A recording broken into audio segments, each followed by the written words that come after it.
Bienvenue dans cette nouvelle vidéo que nous allons consacrer aujourd'hui au logiciel Aria Maestosa.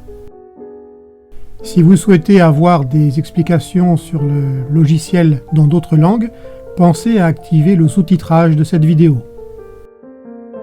Je vous invite à vous abonner à ma chaîne principale Alain Stevens.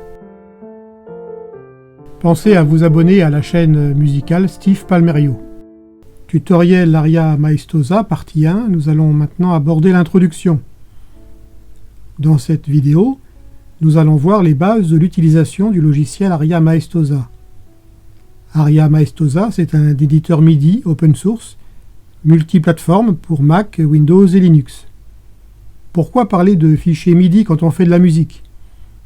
C'est une notion qui peut paraître très complexe, mais elle est très simple à assimiler. Vous allez gagner beaucoup de temps avec les vidéos que je vous propose, car moi aussi je ne connaissais pas du tout ce type de fichier, ni le concept d'édition musicale. Il est très pratique si vous voulez créer, éditer et lire des fichiers MIDI.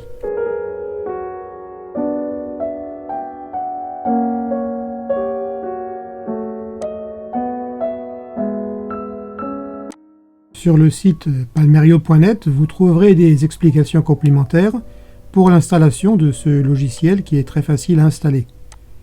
Vous avez ici une présentation de l'interface du logiciel dans sa version française. Le site de l'éditeur du logiciel vous propose des informations que vous pourrez aussi consulter. Nous allons donc créer un premier exemple de fichier MIDI et cela se traduit par la création d'une séquence.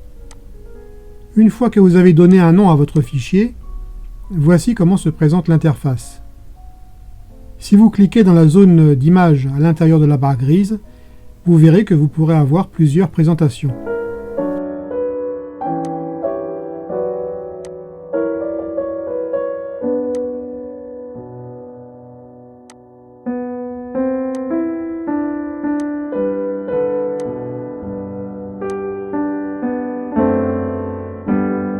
Une portée musicale appelée éditeur de partition, une présentation de clavier de piano, un éditeur de percussion et un éditeur de tablature.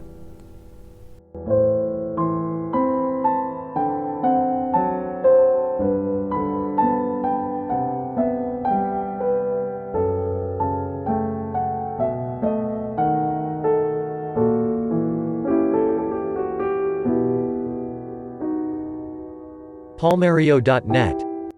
Si vous cliquez dans la zone grise, vous pouvez supprimer une des lignes, par exemple la clé de Fa.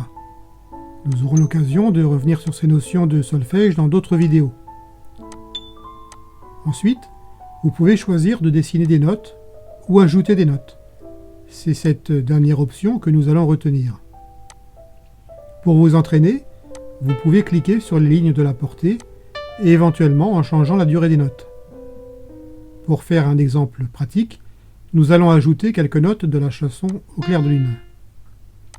Si vous n'avez pas de notion de solfège, essayez de reproduire les mêmes notes, mais de toute façon, ce n'est pas grave si vous faites des erreurs, il s'agit d'une simple illustration.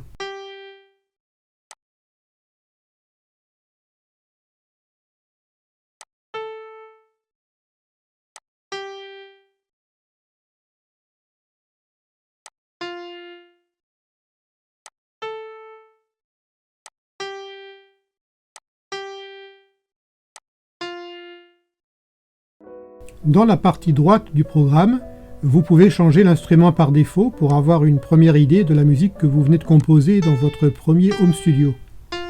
Vous avez un large choix d'instruments, faites quelques essais pour découvrir le programme. Cliquez sur Jouer pour écouter le rendu musical.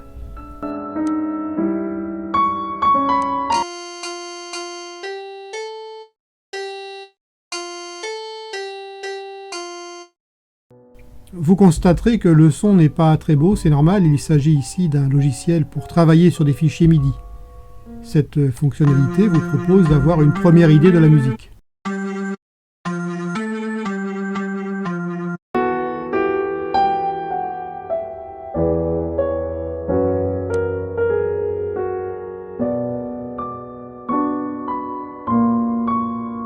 Ensuite, nous allons exporter le résultat de ce travail dans un fichier MIDI.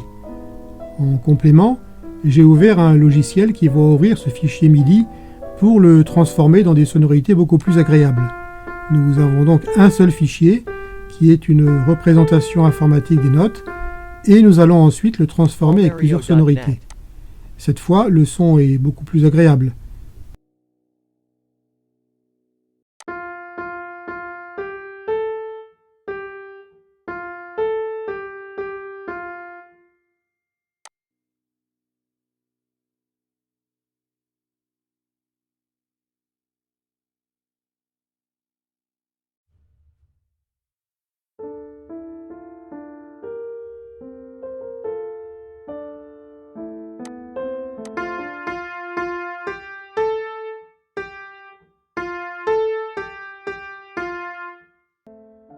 Enfin, si vous cliquez sur l'image du piano, vous pourrez avoir une représentation des notes sur le clavier. Alors, en résumé, voici ce que nous avons appris aujourd'hui. Nous avons créé des notes au format MIDI que nous pouvons modifier pour ensuite créer un fichier d'extension MIDI qui nous servira quand nous allons utiliser des logiciels de Home Studio.